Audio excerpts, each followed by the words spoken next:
Ini buat pelajaran kita semua, khususnya untuk saya. Di suatu tempat itu ada dua orang haji. Sebut saja salah satunya namanya Haji Bolot. Bukan. Contoh saja.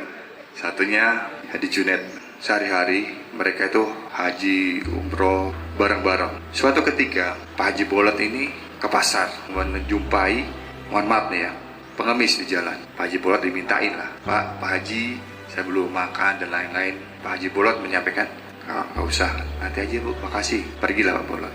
Gak lama kemudian Pak Junet nih datang dengan keringat di berkucuran gitu kan. Bukan bahasa kena siram, bukan ya Pak Junet ya.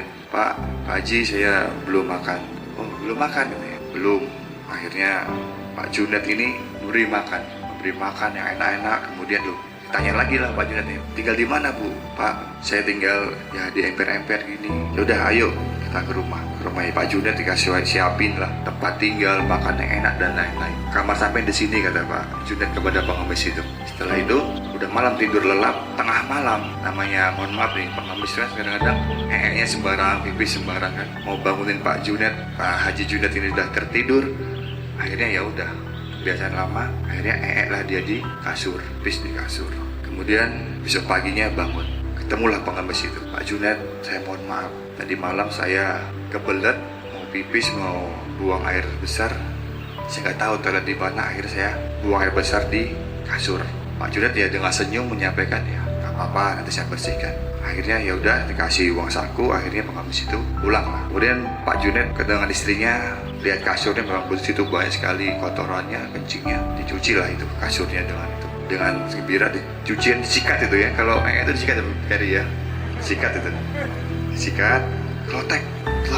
Ternyata waktu nyikat itu ada jatuh di lantai, tau nggak itu? Kuning tapi keras itu. Pas dilihat ini ya, istriku ini apa? Sepertinya emas sih. Cuci lagi, disikat lagi, klotek lagi, emas lagi. Akhirnya yang tinja tadi kuning itu berubahlah menjadi emas. Tapi untuk meyakinkan ini emas atau bukan, Pak Junet bersama istri ini datanglah ke penelitian emas di suatu kota itu. Pak, ini benar emas bukan? Benar Pak Junet, ini emas, kadarnya tinggi 99%. Wah, dengan tinja segitu banyak lah kan, pulang lah Pak Junet. Pak Junet udah bangun masjid, bangun pesantren, bangun lain-lain, rumah tinggal dan usaha dan luar biasa. Pak Junet itu tumbuh menjadi orang terkaya di daerah itu. Tadi Pak Haji Bolot dengan istrinya tanya, istriku, kamu lihat itu Pak Haji Junet itu, kok sekarang kaya raya, dalam waktu beberapa tahun kaya raya. Coba kamu tanya ke istrinya, usaha apa dia? Datanglah dia, Bu Junet, itu sampai kok tahu-tahu kok kaya raya ini, usaha apa? Apa kuncinya?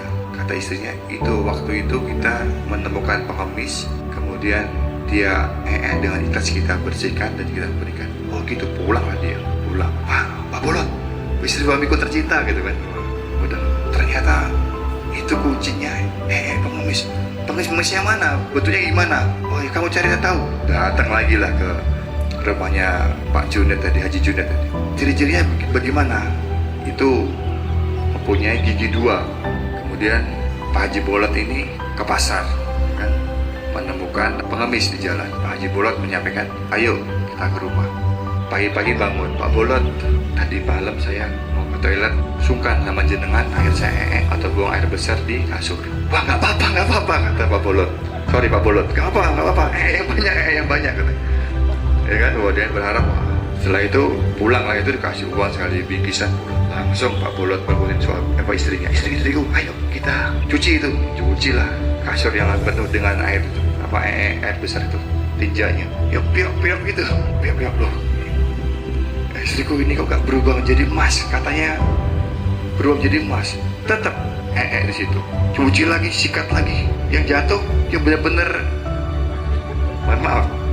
Sedikit cerita yang kesampingnya tadi bisa kita simpulkan, keikhlasan seseorang itu pasti mendapat sesuatu hal yang luar biasa, seperti yang dialami Haji Bolot dan juga Haji Junet. Pak Junet tadi ikhlas dia memberi yang terbaik. Insya Allah akan dikembalikan dalam bentuk yang di luar nalar kita. Sebaliknya, kita memberi orang, kita sedekah, tapi masih ada embel-embelnya. Saya harus terima apa yang saya harus dapat, akhirnya tidak seperti yang kita harapkan.